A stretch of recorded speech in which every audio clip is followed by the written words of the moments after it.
Welcome back to H for Hindi 121। 2 minute में सीखते हैं एडवांस इंग्लिश स्ट्रक्चर नंबर 216। अगर कुछ है तो, बल्कि, उल्टा, और अगर कुछ कहना हो तो यही मतलब इस तरह के जब भी आपको फ्रेजेस कहने हो इंग्लिश में तो आप इसके लिए कहते हैं इफ एनीथिंग। लेकिन इतना सुन के थोड़ी ना समझ में आएगा। एग्जाम्पल्स देखते हैं फटाफट से। वह परेशान नहीं लग रहा था बल्कि पहले से ज्यादा शांत था। वह परेशान नहीं लग रहा था, तो वह के लिए तो आप ही कहेंगे, इसमें तो कोई इफ एंड बट की बात ही नहीं है। लेकिन परेशान लग रहा था, वो परेशान था ऐसा नहीं है। He was worried, he seemed worried, he seemed worried. आप चाहें तो वरिड के बदले अपसेट भी कह सकते हैं। फिर एक हाइफन लगाएंगे, इफ एनीथिंग कहेंगे और फिर लगाएंगे कॉमा।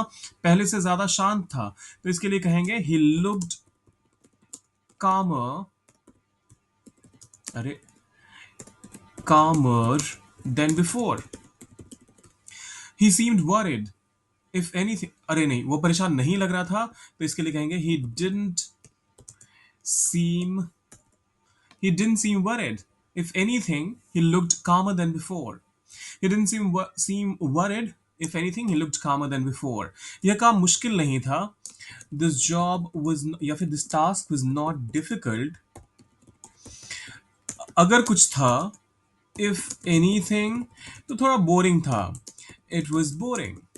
अब तो आसान, आपको समझ में आ गया होगा कितना आसान है ये. उसने कुछ गलत नहीं किया. He did nothing wrong. He did nothing wrong. आप चाहें तो he didn't do anything wrong भी कह सकते हैं. If anything, वह मदद ही करना चाह रहा था. He was just trying to help.